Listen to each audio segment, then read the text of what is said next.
نحمده ونصلي ونسلم على رسوله الكريم اما بعد. مو پښتنو کې اکثره خلک تر اختر یو ورځ مخته 9 ذوالحجه چې په سحر باندې اختري په مقام باندې یو خیرات کې او دیغه نوم اکبر عید یخیدا څوک اکبر عید یای څوک عید اکبر ورته یای. په هر حال د دې مبارکي اکثره خلک پښتنه کې یو څو خبرې تاسې په حضور کې وړاندې کوم او بزین کې کېدی. اوله خبره دا بزین کې کېدی خیرات ثواب لري.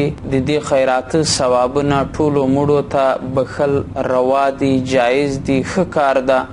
خیرات د ټیم پابند نه ده چې خامخا به دا خیرات سحر کې یا به مقام کې یا به د جمعې په ورځ کې خیرات د ټیم هم پابند نه ده او دغه سی خیرات د دغشم پابند نه ده چې خیرات به ته خامخا پسالالی غویی بالالی ډیر زیاته صدقه بکې بلکې که یوه کجرم په اخلاص باندې انسان ورکی نو د قیامت په ورځ باندې با د احد غر غوندې ورته ګرځي. د خیرات نه د ټیم پابند ده نه د وخت پابند ده نه د دې پابند ده چې کم یا زیات خیرات بکې. دومه خبره دا ده چې دا د خیرات ثواب ډیر ده که د قربانی ثواب ډیر ده. خیرات ثواب چې وښ حلال کې غویی حلال کې پسه حلال کې دغه ثواب دا ثواب ده چې وینه توکې الله دربار ته هغه ثواب ده که لږ و که ډیر او د قربانی د پسه چې کوم ثواب راځي دغه په باره کې رسول کائنات صلی الله علیه وسلم جی صحابه و پختنه جن وکړه یا رسول الله ما هذه الاضاحی، یا رسول الله دا قربانی چه شایده؟ قال سنت ابیکم ابراهیم علیه السلام، دا د تاسی د جد امجد د نکه د برجد د حضرت ابراهیم علیه السلام سنت تا. بیا صحابه و پختنه جن وکړه فما لنا فیها یا رسول الله، نو د موږ بدی کې څه فایده ده، څومره ثواب ده، د موږ بدی کې نفع چه شایده؟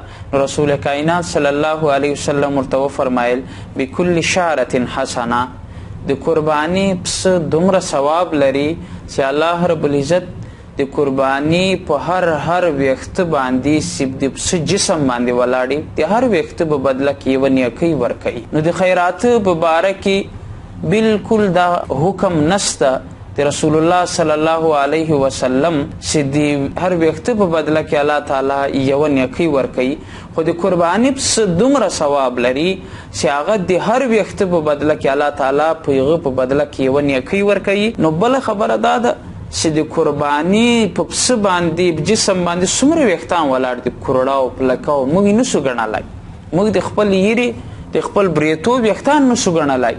نو چې ځای کې موږ به د قربانی د پسه د پښو ویښتان هم لا نسو ګڼلی، د سر ویښتان هم لا نسو ګڼلی. نو دا خبره دومه خبره په ذهن کې کېده چې د قربانی پسه او د خیرات پسه د خیرات ثواب پې کم ده، د قربانی ثواب پې ډیر. درېیمه خبره دا مسله په ذهن کې راځي چې اوس اکبریت چې ده هغه خو یو خیرات ده. کچیر دا خیرات اکبریت پسه راواخلي دا سهار په عید باندې حلال کړي او مړو ته ور وبخي د دې ثواب یو مخ ډیر ده. په هغه خیرات باندې ساته یو شپه مخته حلالوي د سبا باندې د تیب مقام باندې حلالوي. د انسان په ذهن کې به دا سوال راځي چې ګورئ قربانی خو یو زناور یو وزی دی وسړي له طرفه یو وری دی وسړي له طرفه، نو یو پسه چې تعالی نو ټولو مردگانو ته خو به د دې ثواب نه رسیږي. دا مسله په ذهن کې کېدی یو پسه د ټولو مړو ته مور بخلی شي. حضرت بابا آدم علیه السلام چې ونیس تر دې دمه پورې ټولو مړو ته هم د دې ثوابونه ورسولی شي. لہذا د خیرات بجای باندې چې دا مقام باندې کوي د سحر عید کوي مړو ته دا ډیر زیات ثواب لري. اکبر عید د خیرات ته ویل دا نه دی صحیح. کتابو لیکلی دی اکبر عید، اکبر غټ ته یعنی غټ عید. نو دا یو پسه چې یو انسان حلالوي موږ مخته دا موازنه وکړه چې د خیرات د پسه کم ثواب دی، د قربانی د پسه زیات ثواب. نو چې ته اکبر عید ورته وایې نو دا سهار باندې چې ته کوم پسه حلالوي دغه ته به څه یایي. لہذا دا نوم غلط ته د دې خیرات پسه ته اکبر عید ویل. لکه دا موږ او تاسې کې چې دا خبره مشهوره ده. یو ملا بیم انشاءالله العزیز په یو کتاب کې هم نه کې را ثابته که چا ثابته کړه د ما رهنمایي دې وکړي. لہذا دا خبره له ذهن وباسئ. چې د مړو اروا به بیا راځي، بیا به موږ ته تکلیف وي، هغه خلک به پریشانه وي او دا به دا فرضي خبرې دي، دا خلک له ځانه کي سهار باندې چې کوم څه حلال شي دغه پسې ډېر زیات ثواب ده. لہذا کوشش دا وکړئ د اکبر عید په جای باندې دغه پسه په سهار باندې په عید باندې د مړو په اروا حلال کړئ، قربانیه کړئ.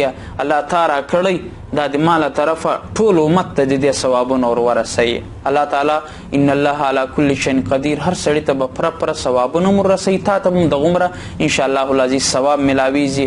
خو یوه خبره یاد وساتئ، دغه پسه چې د قرباني په شرایطو باندې برابر وي بیا یې سهار باندې حلالولی شي. که چیرې عمر کمي، ګوډي، ړوني، کوڼي په هغه باندې خاص هم قرباني نه کیږي، بیا هغه یوه شپه مخته حلالولی شي، سهار جنست هغه بیا خیرات ده. خو د ما د خبرې مقصد دا ده که چیرې په هغه باندې قرباني کیږي نو هغه بیا د خیرات په ځای باندې قرباني په وخت باندې په سهار باندې سبا باندې حلال کړي، ټولو مړو ته د دې ثوابونه ورسوي. الله رب العزت دې وکړي چې موږ او تاسې په دې مسله باندې پوه شو.